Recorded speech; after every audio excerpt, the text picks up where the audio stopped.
Hai teman-teman semua, kali ini aku unggah lagi video yang aku hapus karena kena hak cipta. Dan setelah aku perbaikin suaranya, diganti dengan background lainnya malah hilang semuanya. Jadi aku edit lagi, aku unggah ulang. Di pelajaran buat kita semua, hati-hati dengan background.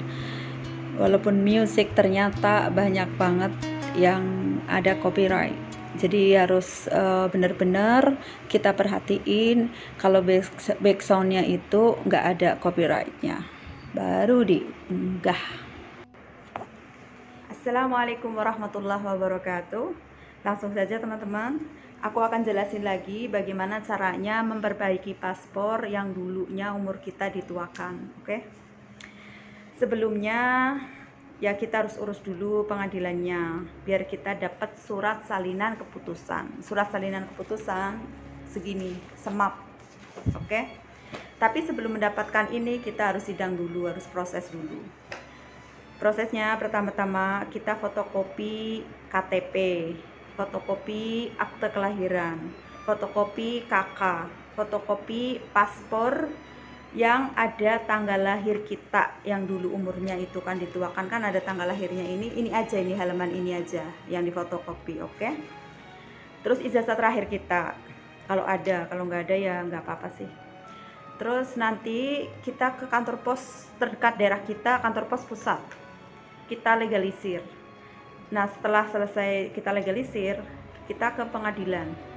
Kita ke pengadilan itu kita ke bagian panitra perdata, karena panitra perdata itu yang mengurusi urusan bagian kasus-kasus kayak kita itu, kasus perdata. Oke. Nah setelah itu kita daftarin, terus ya biayanya kan ada di situ nanti kan, disitulah dimintain biayanya paling berapa, mungkin biaya pengadilan nggak begitu mahal sih. Terus setelah kita didaftarin itu, kita tinggal nunggu dipanggil kapan kita sidang. Nah setelah kita dipanggil kapan kita sidang, nanti pas hari sidang itu kita harus bawa 2 saksi. Oke. 2 saksinya juga harus yang lebih tua dari kita, nggak apa-apa sih, saudara, tetangga gitu. Nah setelah itu kita bawa 2 saksi itu juga harus bawa KTP-nya. Nanti KTP-nya di fotokopi. Nah terus nanti kalau sidang ya paling ditanyain juga seputar usia kita gitu. Pertanyaannya mudah, nggak yang susah-susah apa itu, nggak, mudah, bagiku mudah, biasa aja. Nah setelah selesai nanti kita tinggal nunggu hasilnya. Waktu itu aku cuma 1 jam 2 jam aku pergi dari pengadilan, balik lagi data-dataku udah selesai, udah jadi satu map ini, udah diketik semuanya hasilnya itu. Di sini itu isinya itu penjelasan tentang umur kita yang asli gitu, yang sesuai dengan akte kelahiran, sesuai dengan KTP kita, sesuai dengan KK. Oke. Dijelasin di sini. Nah berkas ini untuk menambahkan persyaratan kita bikin paspor gitu. Juga alasan bikin paspor itu jangan lupa nanti juga diminta. Jadi harus siap-siap gitu. Nah kita kan udah dapat surat salinan keputusan. Nanti surat salinan keputusan itu kita fotokopi juga untuk perlengkapan persyaratan kita bikin paspor yang baru, yang sesuai dengan akte kelahiran, KK, KTP. Oke. Juga difotokopi lagi tuh kayak KK, KTP, paspor kayak gitu tuh difotokopi lagi semuanya, ijazah juga. Jadi makanya kalau mau sidang itu kan kita fotokopi, jangan fotokopi satu doang. Jadi sekalian nanti buat paspor juga. Jadi sisihkan fotokopi lainnya juga buat paspor gitu.